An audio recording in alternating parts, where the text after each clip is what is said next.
चाषी समस्या को नहीं चिंतार नवीन मुख्यमंत्री को चिठी लिखिले विरोधी दल नेता। मंडी अव्यवस्था को नहीं मोहन को दृष्टि आकर्षण कले नवीन। चाषी समस्या एवं उत्कट मंडी गुड़िक पड़ रही क्विंटाल क्विंटाल धान बिक्री न हो पारिबारु हंतसंत होउछंती चाषी। आउ ए प्रसंग में सरकार को चिठी लिखिछंती विरोधी दल नेता नवीन पट्टनायक।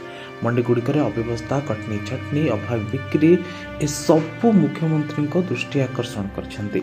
मंडी में चाषी को हैरान करने और धान संग्रह नहीं निर्वाचन प्रतिश्रुति को पालन करने क्षेत्र में चरम विफलता संपर्क में चिठी लिखिछंती नवीन पट्टनायक। बीजेपी निर्वाचन पूर्व जो सब प्रतिश्रुति होता पालन कर विफल होती।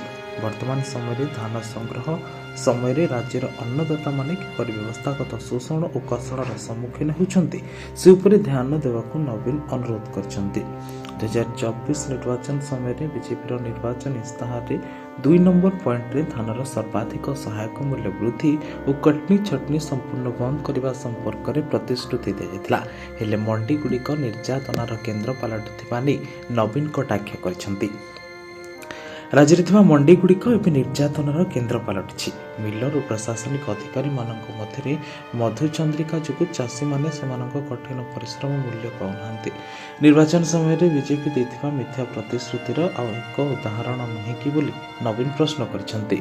इनपुट सब्सिडी प्रदान करने 150 क्विंटाल सिलिंग आउ एक प्रतारणार उदाहरण।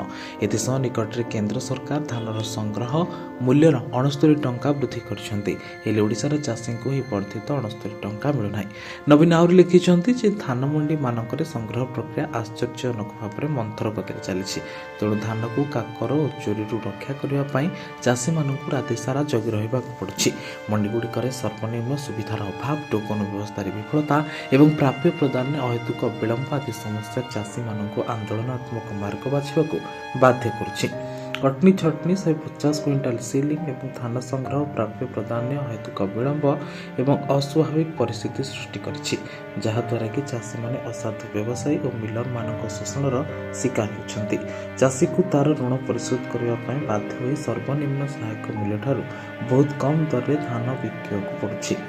दोषी मिल मालिक और सरकारी अफिसर विरुद्ध में दृष्टांतमूलक कार्यानुष्ठान ग्रहण कर नवीन दावी करछंती।